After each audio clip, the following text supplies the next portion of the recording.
La vie en mer pendant l'âge de la voile avait ses hauts et ses bas. Le rythme régulier de la mer à lui seul suffisait à réduire de nombreux hommes à un état chronique de mal de mer. Mais pas seulement les océans agités rendèrent la conservation de la nourriture difficile. Les punitions horrifiantes, utilisées à bord des navires militaires, créaient une autre sorte de maladie, celle d'une hiérarchie rigide et d'une discipline brutale, voire torturante. Quel que soit le crime, la punition dans les forces navales de l'Europe était susceptible d'être rapide et sévère. Ici, nous trouverons certaines des punitions les plus sévères pratiquées par les marines d'Europe au XVIIe et XVIIIe siècle.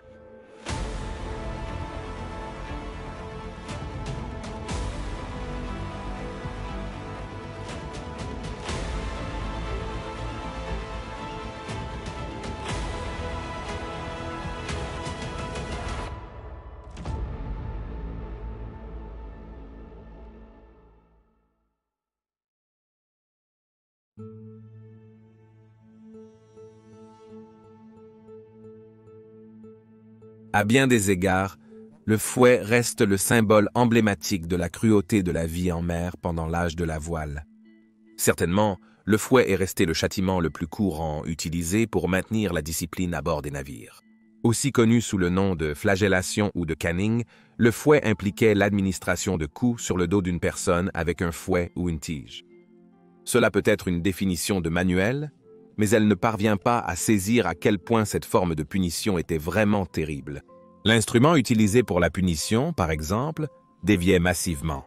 Parfois, l'arme choisie serait une baguette en bois ou une ceinture en cuir. Un instrument capable d'infliger une douleur sérieuse et même des coupures blessantes. Brutal, mais pas très différent des types de châtiments corporels pratiqués dans les écoles de l'époque. Le mal causé par de tels instruments venait autant de l'humiliation publique que du malaise physique. Un derrière rougeoyant n'améliorait guère la réputation d'un marin auprès de ses camarades d'équipage. Cependant, des outils beaucoup plus sérieux étaient utilisés. Le chat à 9 queues, un type de fouet utilisé par la marine royale, était une telle arme capable de causer de véritables dommages corporels. L'apparence de cet outil est quelque peu inoffensive. Une poignée reliée à des cordes qui semblent flasques, mais les apparences peuvent être trompeuses. Arborant 9 cordes de coton connues sous le nom de queue, le chat à 9 queues était parsemé de jusqu'à 3 nœuds sur chaque longueur de corde. Ces derniers étaient responsables de ces blessures d'impact redoutables, créant de nombreuses coupures lorsqu'ils frappèrent la chair. Ces lacérations ressemblaient à celles créées par les griffes de chat, d'où le nom.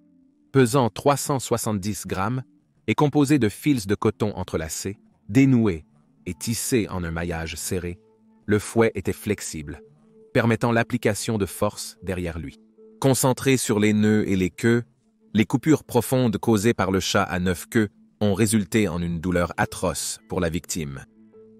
Parfois, des barbes de métal et d'autres dispositifs méchants seraient cousus dans les queues afin de maximiser la cruauté de cet instrument de flagellation. Seuls quelques coups étaient nécessaires pour écorcher le dos d'un homme et le laisser un enchevêtrement de cicatrices nouées en croix. Avec leurs chemises enlevées et leurs poignets attachés à une grille ou à un poteau, le fouettement d'un homme avait toujours lieu devant l'équipage assemblé. Au milieu de beaucoup de fanfares, une sentence serait lue et l'homme serait autorisé à admettre ses crimes et à s'excuser. S'il était particulièrement courageux, têtu ou insensé, il pouvait protester de son innocence et déplorer l'injustice de la punition. L'homme qui faisait le fouet n'avait que rarement une oreille compatissante pour ce genre de choses.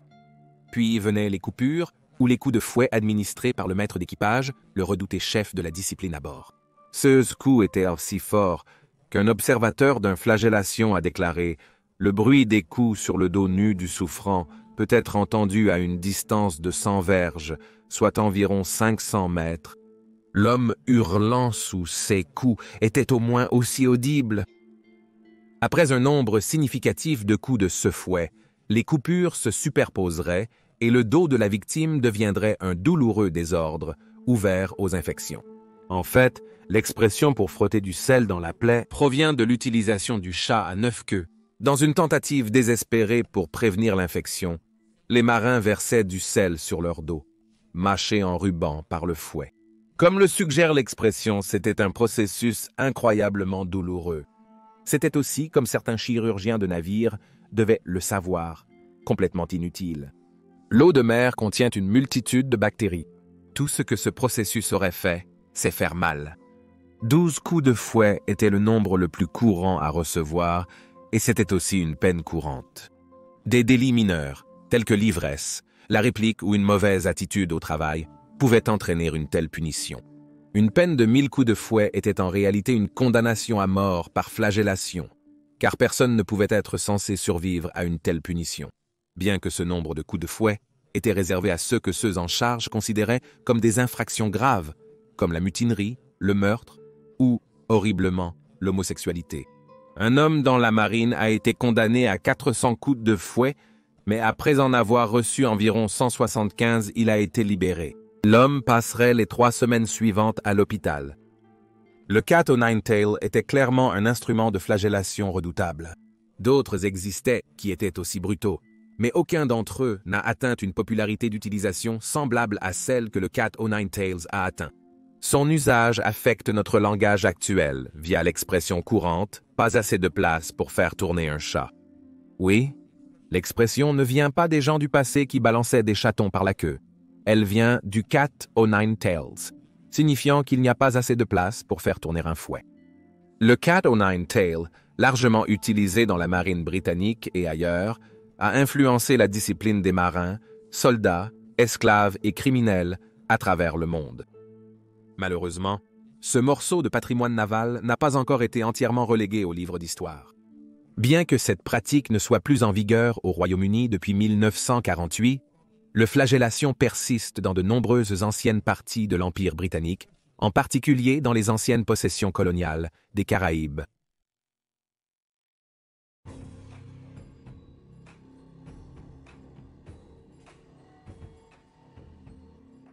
Comme pour la flagellation, tout l'équipage se rassemblait sur le pont pour assister au supplice du poteau. C'est un thème commun de ces punitions, car leur but était toujours autant de punir la victime que d'effrayer le reste de l'équipage. Le salaire et les rations étant limités, les punitions sévères servaient à décourager les mauvaises actions. Le supplice du poteau amène l'implication de groupe à un niveau supérieur. Au lieu de simplement observer la punition habituelle, l'équipage a activement participé à son exécution. Utilisé depuis l'Antiquité dans les armées de Grèce et de Rome, ainsi que dans d'autres armées depuis, passer par le supplice du poteau impliquait qu'un homme condamné fasse des circuits autour d'un navire, en marchant autour de celui-ci pendant que ses camarades d'équipage le frappaient. Formant des lignes parallèles pour que le marin puisse traverser, les membres de l'équipage frappaient avec leurs jambes, leurs poings et leurs armes, frappant la personne alors qu'elle passait à travers les rangs. Diverses règles existaient, bien qu'elles diffèrent d'un navire à l'autre. Les armes tranchantes étaient généralement interdites, et le coureur avait souvent l'occasion de protéger son visage avec ses bras. La course était autorisée, mais considérée comme très déshonorante, et pourrait provoquer une plus grande agression de la part des membres de l'équipage environnant. C'était une façon pour l'équipage de juger et d'appliquer les règles envers ceux qui les enfreignaient. Cette séparation mentale d'un membre de l'équipage et le rôle complice dans leur punition était un moyen très efficace de séparer mentalement les deux, aidant à créer un sens accru de nous et eux, obéissants et désobéissants. Toutefois, courir le gauntlet pourrait nuire à l'autorité du capitaine. Compter sur l'équipage pour punir un membre de l'équipage était un mauvais choix si la punition était perçue comme injuste, ou si le membre de l'équipage condamné était très populaire. Cela s'est passé en 1760. François Lannion, un marin à bord du HMS Royal George, a été condamné à passer 3 fois par le gantelet. L'équipage était clairement sympathique à l'homme, car il n'a reçu aucune véritable punition, et tous ceux qui l'ont frappé l'ont fait uniquement pour le spectacle. Comme nous pouvons le voir, malgré la brutalité de la punition et de l'époque, il y avait encore des moments de compassion et d'amitié à trouver.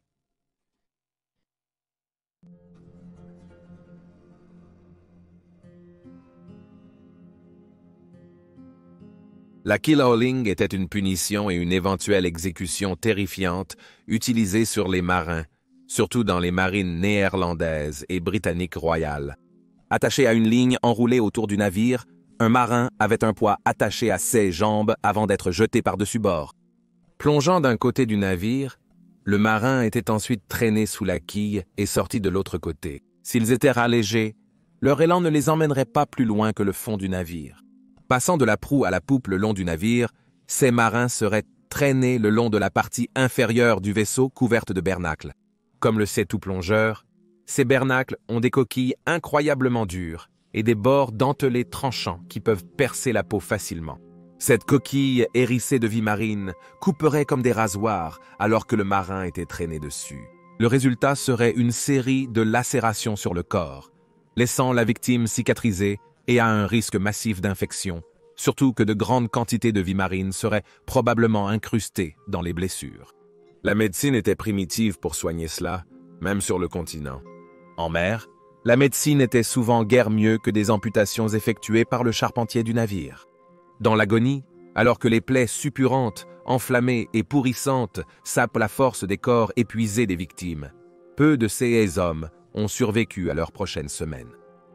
Les marins plus lourds ont évité une partie de cela, car leur élan les a portés au-delà du fond du navire lors de la descente initiale. Néanmoins, en remontant, ils fonçaient vers le fond du navire, percutant la coque ou la quille. Le traumatisme crânien causé par cela, s'il ne fracturait pas entièrement le crâne, laissait le marin inconscient et à haut risque de noyade. Dans une sorte de cruelle miséricorde, les hommes inconscients seraient épargnés de la conscience de la douleur alors que leur corps était ensuite traîné le long du fond du navire. Si le marin survivait au premier tour de punition, cela pourrait alors être répété. Dans de tels CA, l'homme blessé et saignant se verrait accorder du temps pour se reposer.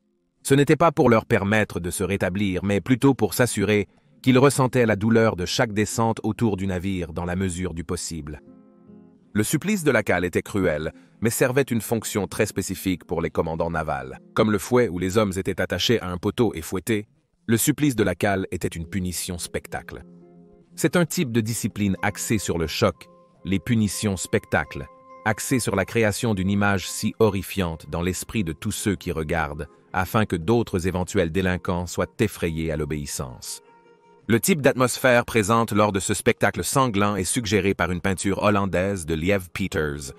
On y voit le chirurgien d'un navire subir un supplice de la cale. Le sens de l'occasion est évident avec des hommes de nombreux autres navires qui rament pour assister au triste sort de cet homme. Ainsi, le supplice de la cale représente une sorte de contrôle psychologique.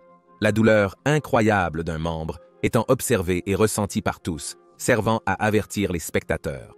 Avec des provisions souvent limitées et des conditions souvent exiguës, le contrôle social était vital pour garantir qu'un navire bondé de marins violents, affamés et ivres restait discipliné. Le supplice de la cale démontre un aspect de la vie des marins naviguant en haute mer qui est vicieux et cruel, mais important. Bien qu'interdite, en 1720 par les Royaumes-Unis et en 1750 par les Néerlandais, la pratique a refait surface de temps en temps jusqu'au moins le milieu du 19e siècle. Avec sa probabilité de tuer sur le coup ou de mutiler de manière permanente, le supplice de la cale représente l'une des formes de punition les plus redoutées en mer.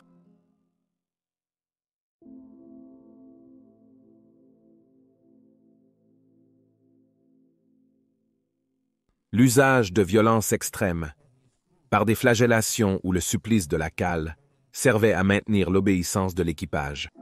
Cependant, parfois, une exécution nécessitait des méthodes plus directement brutales. La punition la plus sévère dans n'importe quel corps naval était généralement la pendaison à la vergue. C'était le grand poteau qui traversait le mât. Avec les mains et les pieds liés, ceux qui devaient être pendus à la vergue étaient lentement hissés par l'une des nombreuses cordes épaisses du gréement du navire, attachées à une corde au cou. Dans un silence solennel, tout l'équipage regardait ces hommes mourir lentement par strangulation. Avec de nombreux spectateurs ayant partagé l'espace de vie avec cet homme, ayant souvent voyagé pendant des mois ensemble, partageant tout, de la nourriture aux histoires de vie, cette sombre affaire silencieuse devait être particulièrement horrible. Considérée comme la punition finale pour des crimes graves tels que la désertion ou la mutinerie, la pendaison aux vergues agissait comme un puissant dissuasif pour quiconque pensait à la rébellion, suspendant les victimes de manière proéminente sur le navire pendant des jours, voire des semaines, avant d'être abattus. Cette liste de punitions cruelles utilisées à l'époque de la voile est loin d'être complète. S'ajoutent à ce répertoire d'autres méthodes de contrôle social, telles que les passages à tabac sommaire, l'isolement solitaire et la privation partielle de nourriture. Cependant, De telles méthodes restent malheureusement trop courantes dans les forces armées et les zones de conflit à ce jour. Les méthodes de punition énumérées ici nous choquent par leur cruauté et à juste titre. Assister à l'une de ces scènes devait être traumatisant même pour les hommes apparemment insensibles du passé. Mais ce qui rend ces punitions vraiment intéressantes, c'est qu'elles parlent d'une autre réalité sociale, tout aussi cruelle, mais plus difficile à décrire. La vie à bord d'un navire pendant l'âge de la voile était une réalité de dur labeur et de difficultés quotidiennes. L'une des désirs frustrés et des douleurs inexprimées.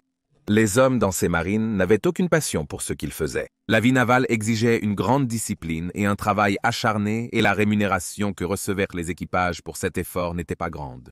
Peu étaient attirés par cette vie, considérant souvent les navires comme de simples prisons flottantes. Le nombre de morts à bord était également significatif. Même en temps de paix, les propriétaires de navires et les gouvernements estimaient couramment que 50% des marins lors d'un voyage mourraient de maladies telles que le scorbut. Par conséquent, au XVIIIe siècle, la marine royale britannique et la marine marchande recrutaient chaque année entre 50 000 et 100 000 hommes juste pour renouveler les rangs et maintenir le système à flot. Pas étonnant que peu rêvaient d'une vie dans la marine. En fait, beaucoup ont été forcés de devenir marins. Certains, par circonstance, fuyaient des dettes, des abus ou la disgrâce, tandis que d'autres étaient littéralement forcés à occuper ce poste. Capturés alors qu'ils dormaient à la dure, ou qu'ils étaient ivres dans un processus controversé connu sous le nom de réquisition. Étant donné ces conditions, il n'est pas surprenant que de nombreux marins voulèrent déserter le navire, ou se mutiner et se débarrasser du capitaine. Des pratiques comme le fouet et le passage à la course comme le keelhauling et la pendaison au bras de vergue sont symboliques de tout cela. Face à la perspective de mois en mer, survivant avec des rations maigres et rien d'autre que la compagnie du travail et des hommes, il n'en fallait pas beaucoup pour inciter l'équipage à la désobéissance. La cruauté était nécessaire pour empêcher les gens normaux d'agir dans leur propre intérêt logique face à de telles conditions horribles. Et la cruauté, ces méthodes employées à profusion, utilisant la torture physique, l'humiliation sociale et un mépris insouciant pour la valeur de la vie pour mettre les marins désorganisés au pas. Il n'est pas étonnant que de tels hommes cherchaient leur destin au fond d'une bouteille, ou même dans une rébellion ouverte sur le pont d'un navire pirate. De telles formes brutales de punition navale devaient suffire à faire même le marin le plus endurci envisager un changement de carrière. Mais il a été décidé que les guerres devaient être menées et que les boucaniers devaient être retenus. Pour ceux en charge, si cela nécessitait une flagellation pour y parvenir, alors il devrait y avoir flagellation. Et voilà, 4 formes brutales de punition navale. N'hésitez pas à laisser vos propres pensées et réactions dans la section des commentaires ci-dessous. Et n'oubliez pas d'aimer cette vidéo et de vous abonner pour soutenir la chaîne. Merci d'avoir regardé et je vous verrai la prochaine fois.